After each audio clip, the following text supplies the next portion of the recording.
Now on NewsdayTV, snow, sleet, and freezing rain making a mess of the morning commute. The slick roads delaying schools in several districts. More on the weather ahead on this Thursday, February 6th. Good morning, everyone. I'm Jasmine Anderson. It's deadline day for Long Islanders who work for the federal government. Eligible employees have until midnight to decide whether to take the Trump administration's deferred resignation offer. It would allow them to leave their jobs and be put on paid leave through September. About 45,000 Long Islanders work for the federal government. A new push to investigate child abuse in Nassau. The county has hired 4 more former law enforcement officials to investigate reports of child abuse and neglect for the Department of Social Services. It's intended to relieve overburdened staff and drive down the county's caseload. Sticker shock for bacon, egg, and cheese lovers. Some local eateries have rolled out a new surcharge thanks to soaring egg prices. The Better Bagel in Amityville is one of them. We didn't want to increase any prices, but at this point we don't have any choice. It's not something that we can absorb. As of last Friday, the average cost of a dozen eggs across New York State was $7.63. That's nearly 3 times more than this time last year. Now to the weather and the latest on the storm's track. Meteorologist Rich Von Olin is here. We have a lot going on with the forecast. Rain, sleet, and freezing rain. Yeah, a whole mess this morning. But the good news, Jasmine, it goes to rain pretty quickly. And then we have another storm to talk about and another one after that. A busy, busy week coming up in the weather department. So let's see what's going on right now. We've got the little mix of snow and sleet. We've got some snow and the blue there and some of the mixed precipitation off to the west, and that'll be affecting us as we go throughout the next few hours. But as we go throughout mid-morning towards about 10, 11 a.m. and much towards about the noon hour, we start to see this takeover is just plain old rain, and then we'll be in good shape after that. Winter weather advisories till about midday today.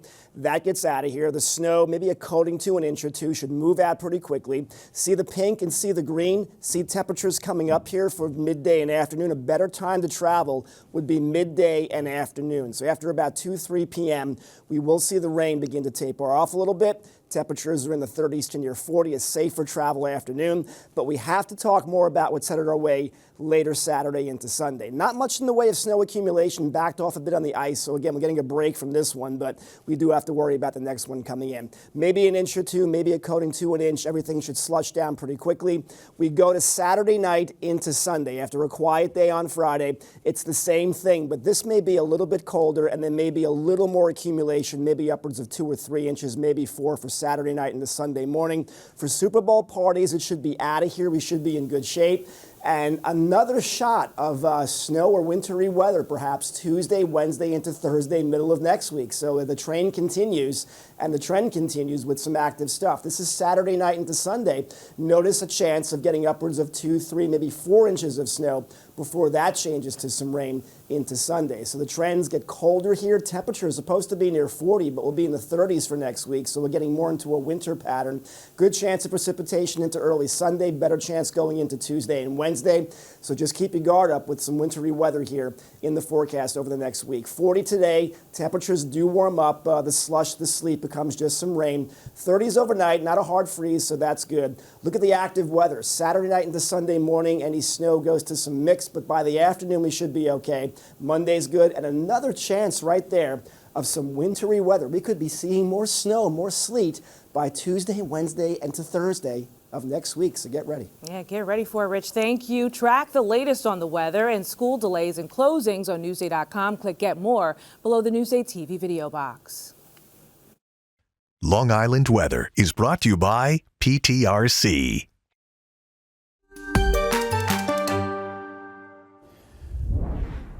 Only in Newsday, there's new fears about the future of cash-strapped NUMC. Now, they're being fueled by a media blitz, including mailers and TV commercials paid for by the Nassau Healthcare Corporation, which runs the East Meadow facility. Now, the messaging suggests the public hospital is being intentionally starved of state funds, so it can be closed. Newsday politics reporter Candace Ferretti explains.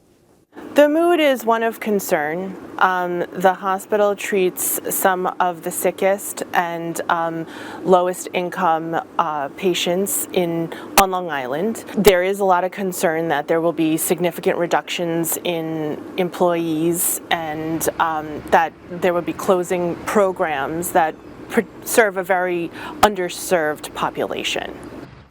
Now, experts argue the hospital is not likely to close. I've talked to far and wide people who have said there is no real threat to this hospital closing. Yes, it is deep in debt. Yes, it needs a financial turnaround. Yes, the leadership has a fiscal responsibility, but it has been around forever. The county's financial watchdog is calling the campaign fear-mongering, and it says state officials have tried to establish a long-term plan to secure the hospital's finances, but have been met with resistance. Let's read more about this story. Go to Newsday.com, click Get More below the Newsday TV video box. Thank you, Ken. The polar bear is staying in Queens. A source confirming to Newsday that Pete Alonso and the Mets have agreed to a 2-year, $54 million contract.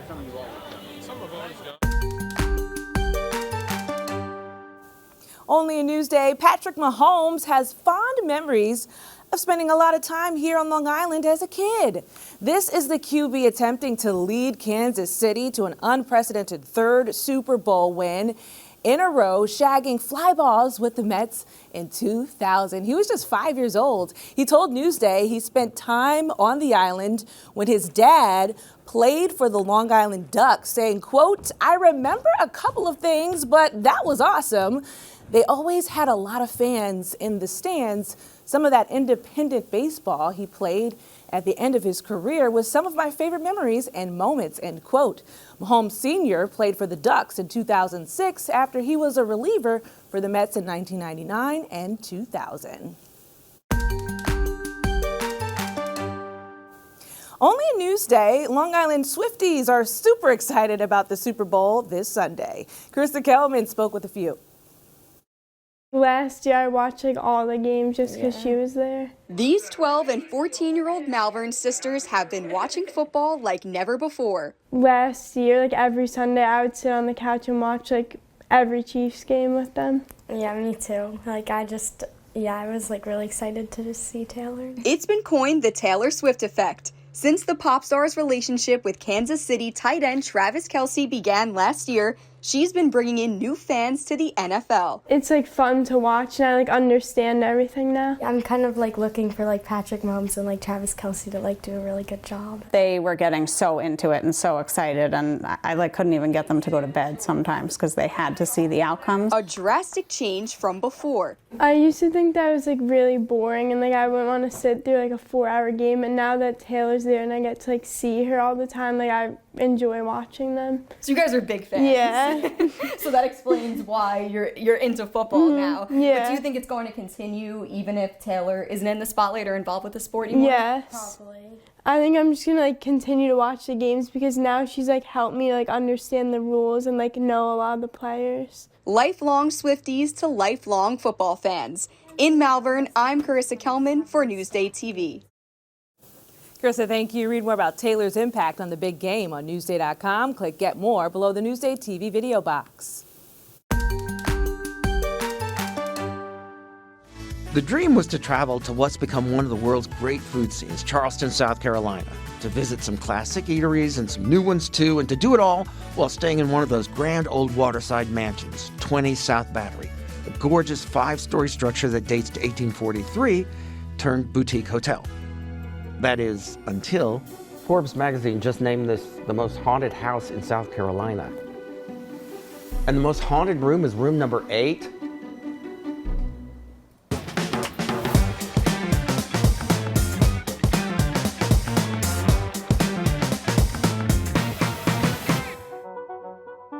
If anything, Charleston was haunted by complex flavors, not ghosts in an old mansion.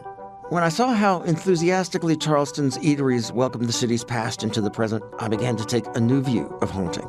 I mean, what does Forbes magazine know about haunted houses? And that would have been the end of that, if, that is, I hadn't come across the work of a certain local ghost historian. Get this, the typical ghost is usually either a lady in white, a Civil War soldier, or a small child, but roommate has a floating headless torso. Clearly, I was now spooked. The kind of spooked that you try to brush off with elaborate coffee drinks and house-made Pop-Tarts. And when that doesn't work, enroll in an intensive cooking class. That's a good stiff, Pete. We want extra stiff. That further elucidates the close connection between Charleston's rich history and its rich cuisines. There, I made a Huguenot torte based on an ancient recipe that haunts me to this day. But it was that other haunting that really worried me, and the Charleston citizenry did nothing to allay my fears. If I was put on the spot, I would say yes, there are ghosts in Charleston. Like, have you seen ghosts? Uh-huh. You have? Yes. No legs, no head, just a torso. And then during wine and cheese happy hour at 20 South Battery, strange things started happening. And in my room. What? The ghost didn't make my bed. For a time, I even found myself trapped inside the house. Okay, it was just a malfunctioning security system, but I passed an uneasy second night at 20 South Battery nonetheless. Did I end up coming around to the idea that Charleston was haunted? I did. But in the best sense. Haunted by its ceaseless need for ever more creative new eateries, and by its devotion to dishes with long pedigrees and the freshest local ingredients. Loving Charleston's food scene is a no-brainer. Indeed, a headless torso is really all you need.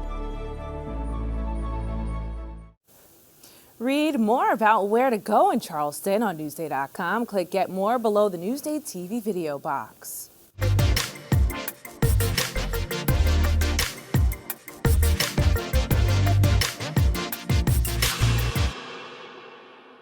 Here's what's up on Long Island.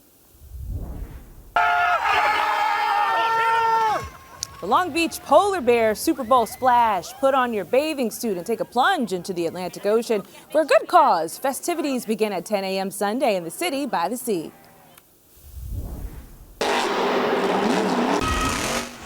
Monster Jam is coming to Long Island. The monster trucks, including Grave Digger and the mighty Megalodon, are back competing against each other at the UBS Arena Friday, Saturday, and Sunday in Elmont.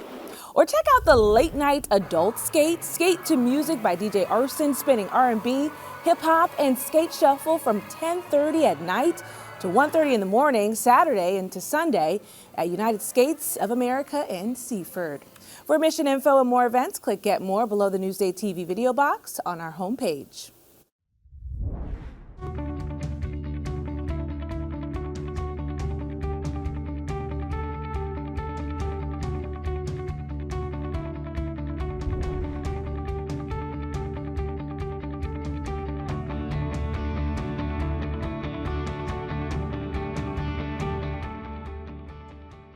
Only in Newsday, we examine NUMC's media blitz claiming Nassau's only public hospital would struggle or close under state control. The future of Nassau University Medical Center, now available at newsday.com/NUMC. I'm Jasmine Anderson. Take it easy out there. Thank you so much for watching.